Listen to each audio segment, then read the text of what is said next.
বলছি যে এই স্টেপগুলো যদি ফলো করা যায় তাহলে কিন্তু দাঁতে ব্যথা থেকে উপকার পাওয়া যাবে। হ্যালো বন্ধুরা, কেমন আছো তোমরা সবাই? আশা করি সবাই খুব খুব খুব ভালো আছো। আমরা কিন্তু সবাই বেশ ভালো আছি। তো আজকে আমি আবার চলে এসেছি টিপস নিয়ে। আর আজকে টিপস হলো কি বলতো, দাঁতে ব্যথা।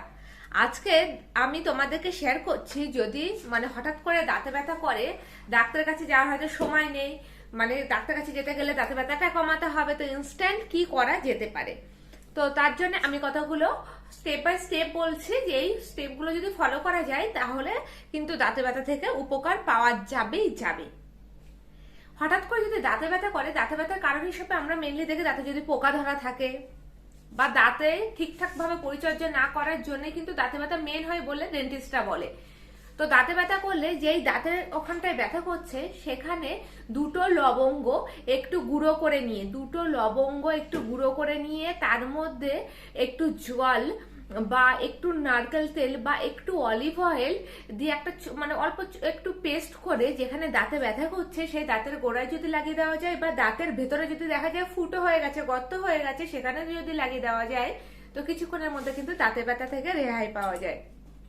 সেকেন্ড টিপস আমি বলছি, যেটা হলো রসুন।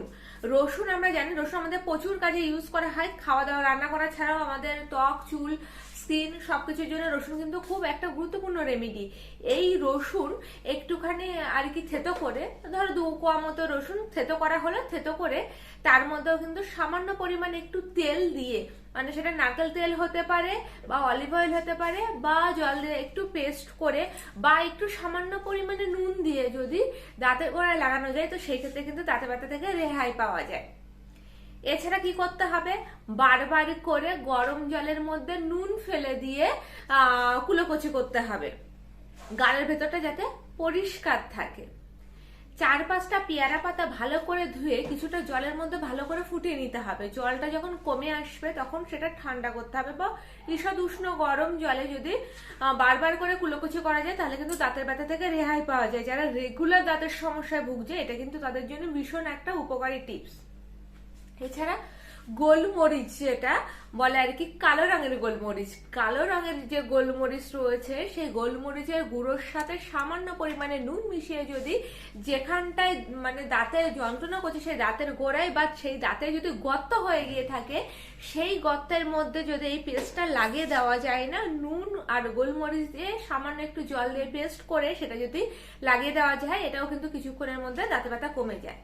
সবশেষে বলবো, দাঁত আমাদের শরীরে একটা অনেক ইম্পর্টেন্ট পার্ট, এটা আমার মনে হয়। কারণ দাঁত ছাড়া না মানুষকে দেখতে সুন্দর লাগে, না দাঁত ছাড়া মানুষ ঠিক করে খেতে পারে। তো সেই ক্ষেত্রে দাঁতের পরিচর্যা করা ভীষণ দরকার। আর সবার দাঁত সমান হয় না, আর সবার দাঁতের সমস্যাও সেম থাকে না। তো সেই ক্ষেত্রে অবশ্যই কোনো দাঁতের ডাক্তারের সাথে পরামর্শ করে সেই ডাক্তার যা যা বলে সেগুলো মেনে নেওয়া উচিত, আর সেগুলো মেনে চলাও উচিত। তাতে দাঁত যেরকম সুন্দর থাকবে আর এরকম দাঁতে ব্যথার কষ্ট আর পেতে হবে না। তো এই ছিল বন্ধুরা দাঁতের উপর টিপস। যদি ভিডিওটা ভালো লেগে থাকে লাইক, শেয়ার, কমেন্টস করতে কিন্তু একদম ভুলবে না। আর মুখার্জি ফ্যামিলি ব্লগসকে অবশ্যই সাবস্ক্রাইব করে রেখো। তো চলো এখনকার জন্য টাটা।